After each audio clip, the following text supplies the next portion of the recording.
Now then, people, good morning and welcome back to the Just Joe Football Show. I hope you are all doing well. Still woke up this morning. You wouldn't think we got beat to a last-minute goal last night by Chelsea in the FA Cup 5th round, but I'm actually buoyant. I'm actually proud of the lads, and I wanted to do a video just to hone in, talk specifically on the youngsters at this football club. The kids are all right, as the song goes, because Archie Gray and Mateo Joseph yesterday were absolutely fantastic. Archie Gray started in the midfield that cost in excess of 200 million. Caicedo, Britain's most expensive player. Enzo Fernandez, World Cup winner. And Archie Gray got man of the match and bossed them. Made that double pivot look ordinary. I know a lot of teams have done that this season. Liverpool did it the other day with their youngsters as well. But Archie Gray's 17. He's only really broke into the first team this season. Remember, Bielsa put him on the bench against Arsenal when he was just 15-year-old, having to ask the school if he could, be all right to skip class and sit on the bench in an FA Cup game against Arsenal. So, listen, the talent was always there. But what we're seeing right now from him is exceptional. And, long may that continue. It's not out of the realms of possibility. We could be talking, along Jude levels, which might seem crazy now. But we all laughed when Birmingham retired his number. They're laughing now, because Jude, for me, probably will go down as one of, if not the greatest English player to ever grace the game. I think he's that good. I know that might sound wild now, but Gaza never fulfilled his potential. Obviously, you've got Charlton. There's many other players as well, of course there is, but Jude's just different gravy. And, Archie could well be in that mould. He's had such a breakout season. Again, props to Daniel Farke for the way that he's managed him. Playing at right back, playing him in midfield at the start of the season, putting him back in at right back. There'll be calls for him to start in midfield, but I think just let Daniel Farke manage him the way he has. I fully expect on Saturday him to go back in at right back. I thought Roberts wasn't amazing yesterday by any stretch of the imagination, so I'd be more than happy to see Archie put back in there. And then, let Kamara and Gruev just boss that midfield for the remaining 12 games. And then let's see what the Premier League season looks like and where Archie's going to play them. But for now, we know he's in the best hands in Daniel Farke, so we have to let him do what he's doing. Because whatever he is doing, he's working, It's clear Archie's got massive bags of potential. He's a top player anyway. But, Farke has to take some credit for the way that he's managed him for sure. I'd talk about some key attributes, some key skills, and first and foremost, one is versatility.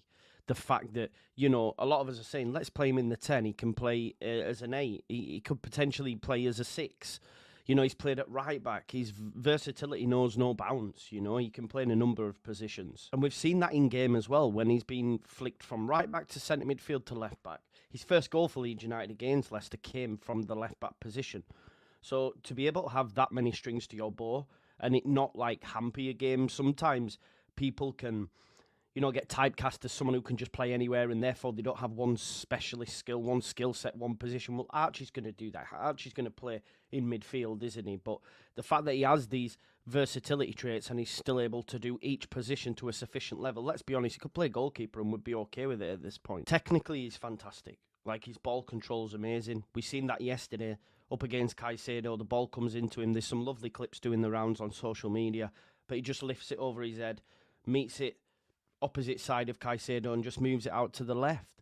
If you look at our second goal that Mateo Joseph scores, it starts from him being on the edge of the box and being so cool, calm, collected to beat, again, them midfielders, I think it was at the time, and we then go up the other end and score. A normal lad of his age maybe just hoofs that. How many times this season when I said to you, when watching him, when he's playing at right back, normally you see a defender slide, not stay on their feet, basically. I was always a defender that went to ground. I used to get hammered for it. I used to get penalties. Stay on your feet, because if you go to ground, you're already losing the battle. And there's been a number of occasions where the ball's running across the line, and I'm thinking, just put it into touch. And just the way that he stays on his feet and he's able to caress the ball, keep it in field, and then move it onto a Gruev, to a Kamara, just then restarts attacks. His ball control, his technical ability is exceptional, especially for a lad of 17. With that technical ability as well, the ball control, he's got great dribbling. You know, the way that he shifts his body, a bit like Kamara. I really like how Kamara, when he's receiving the ball, he'll drop the shoulder. It totally wrong foots the other midfielder in his away, and Archie's got that as well. We've seen it in spades.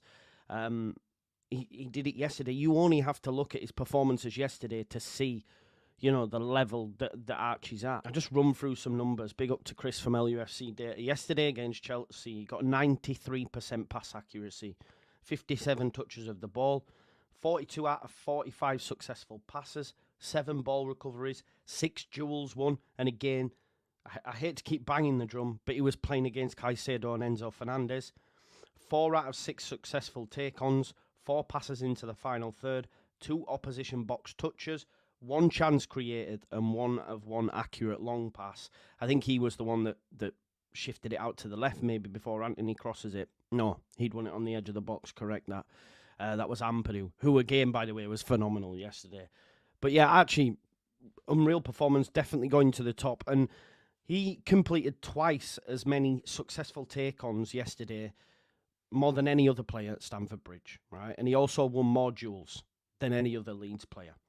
Hence why he got that man of the match. You know, there's people talking like, oh, creating issues where there isn't issues on about, like, this is why Strauch has to play at centre-back, blah, blah, blah, blah. And it's like, why, like, come on. It's not all doom and gloom. Just be happy with what you saw. But if anyone, if you should be pushing any narrative, it should be that Archie should be playing in midfield, if we're being totally honest. But that doesn't fit the original critic you had, so therefore it's a chance for you to jump on that and push your own narrative. Do you see what I'm saying? Just be happy. Like I say, we just briefly touched on that passing accuracy yesterday, but he sees passes that other players don't. You know, he can spot them key passing lanes and has that accurate short and long pass. We've seen yesterday, you know, just from the numbers we've just read, how he had 1 of 1 accurate long pass and can play it short when need to as well. He's phenomenal. The kid is phenomenal. He has great vision as well. And obviously, you have to talk about his work rate and his stamina. How many times, even if he has had poor games at right back or struggled positionally up against a speedy winger, let's say, for example, how many times have we been saying, or some fans been saying, get him off the pitch, he's getting murdered out there. And what will happen is Farker will say, right, okay, I'm going to take off a midfielder, or I'm going to take off Junior Firpo, and I'm going to switch him out there. Do you know what I mean? So that shows that he has that work rate, and he does what's requested of the manager, and his stamina, maybe it's because he's young. I know people are worried he's getting run into the ground, but he'll be up there with the most minutes this season, surely. I think only Ethan Ampadu probably can chat to him right now in terms of minutes played in the Championship for Leeds. I think as well, like, his tackling can be underappreciated. There's been many a times, and I've touched on it previously with regards to his ball control and his dribbling ability when he gets out of tight spaces, but he can also make a tackle. You know, there was one yesterday that was very Ilya Gruyev-esque. I wonder if Gruyev's been giving him some tips on the training pitch. Enzo's ran from deep over halfway. He's left the ground, scooped it off him with the slide tackle and just then set off the other way. Them sort of tackles are what I love to watch as a fan. If you watch me on the watch along, that's where I'm like, yes, Archie, or yes, Gruyev. It's David Batty, you know, it's Calvin Phillips. That's my type of player. And Archie was doing that yesterday. And lastly, I want to touch on his mental fortitude. I think for a kid of 17, we've already seen him do interviews where he's spoken about Ballon d'Ors, England's Champions League with Leeds United. He's clear his mentality is a totally different kettle of fish. He's took to this like a duck to water. Maybe being put on the bench at 15 against Arsenal helps with that, helps with development. It's clear the club will have known this guy's a baller. It obviously helps as well when you've got the family members of Frank, Andy, Eddie, Gray, you know. They'll have been guiding him through. That's why I'm so excited to see Harry when he eventually breaks through as well, because that kid is mustard. So, yeah, we're lucky to have him, I will say that much. We have to thank Dom Revie and Eddie, really, and then the Grey dynasty continues. And with that comes, you know, enthusiasm and fearlessness. And that's what you need as a young player. You know, we've seen it from Klopp's kids at the weekend. We've seen it yesterday from Mateo Joseph and Archie Gray. We're going to talk about Mateo in a second, but Archie was really the standout. And we have to come back to that thing of who he's playing against. Yes, they played, you know, 120 minutes, etc. But, you know, I've just been watching Jamie Carragher talk about Chelsea and how Caicedo and Enzo were up against, you know, like Bobby Clark and I forget the other lads' names, but as a fully grown man, you know, that's played a hell of a lot of football, they should just be running all over these players, running all over them. And look, they weren't able to do that yesterday. because Archie and, like I say, the kids at Liverpool, I think, academies nowadays are just different gravy to what the youngsters that we brought through. I know when I was younger in the 90s and the likes of Gerrard, etc., but I just think we see more players of this ilk coming through. I know Gerrard is almost one of, it's maybe a wild take for me to say such a thing, but I just think they're better prepared nowadays, these youngsters, because the academies are as good as they are. And the facts are as well, like, Gray's only at the start of his journey. He's going to have a lot of experience under his belt in the next few seasons, which is going to improve his game. He's going to go to the Premier League. He's then going to be playing alongside better players and against better players, which can help hone his own skills. As he plays more, it's all about game time, isn't it? It's all about game time, and the world's his oyster for me. He's an England international in waiting. I think that goes without saying. Of course, he's got stiff competition, but I think with Leeds United returning to the Premier League, hopefully this season, with the 49ers backing, the improvement in the squad, hopefully Archie Gray's a mainstay in this Leeds United side for the next, 10 years, 15 years?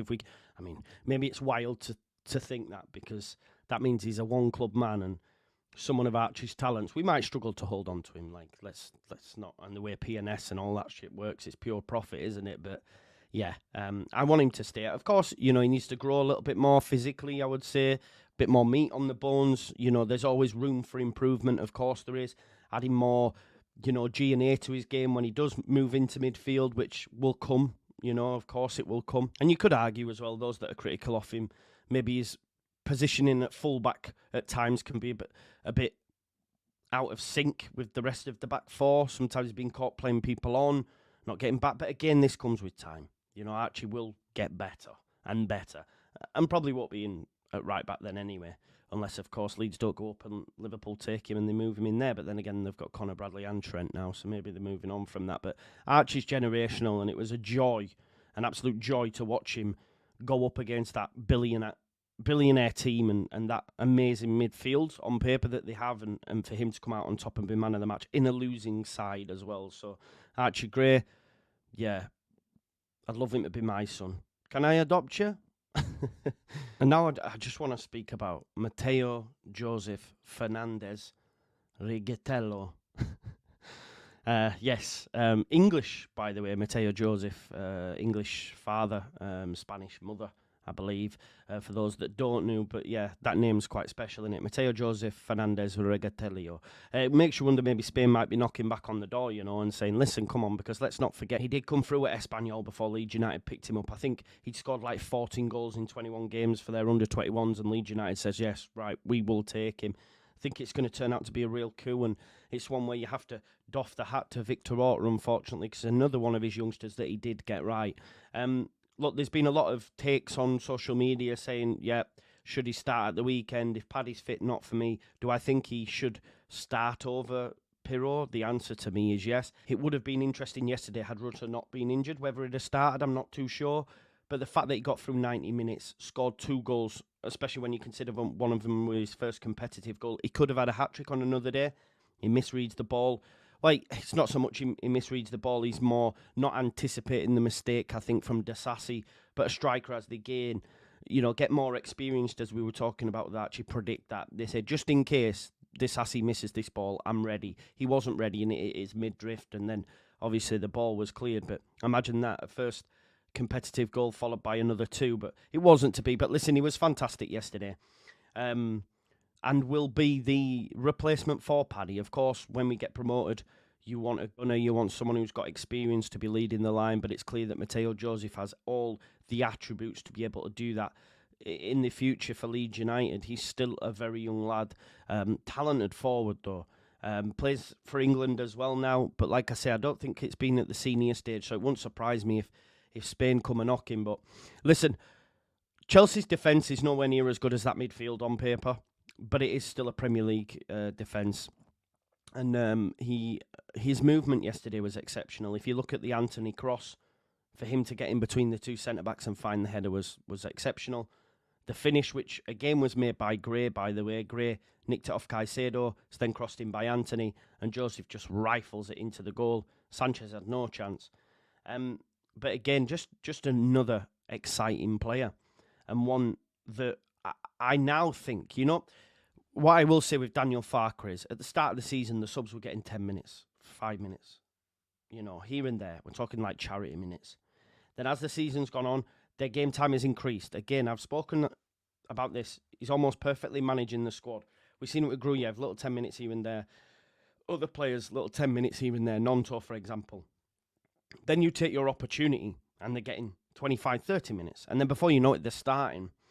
Now, there's a chance that Mateo now has done his charity minutes stint. Played well against Plymouth.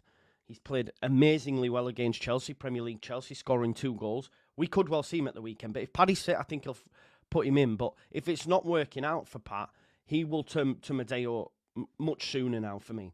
Just looking at his game yesterday, as I say, he had 30 touches overall, 12 of 15 successful passes, 5 opposition box touches, 3 passes into the final third. So again, leading that line well, not just trying to find the back of the net, occupying defenders, linking up play, which we don't see from Pirro. And you can see the distinct difference between that profile of striker. He's very similar to Bamford in that respect. 3 duels run, 2 chances created, 2 ball recoveries, 2 shots on target and 2 goals. Gunman, 100% conversion rate. 1 successful take on, 0.64 XG, and he wasn't dispossessed at all. It was a superb performance yesterday. Big shout out Chris from LUFC Data for the numbers there. But he's an exceptional talent, and now one that I will expect to see more of. But in summary, the future's bright, the future's white. The kids are all right at Leeds United. We're going to be jam-packed on the channel today. There's going to be White Rose Rivals at 6. We've got a press conference reaction after that. We've got final word tonight as well. So it's going to be jam-packed on the channel. But please let me know your thoughts in the comments on this video. Should Mateo Joseph be starting at the weekend ahead of Bamford? Where does this leave Pirro? And talk to me about Gray. Do you want to see midfield now and leave Roberts at right back? Let me know your thoughts in the comments. Please do smash a like, subscribe to the channel, get your comments in and hit that notification bell, and I'll see you in a bit. Peace out. Leeds Italy.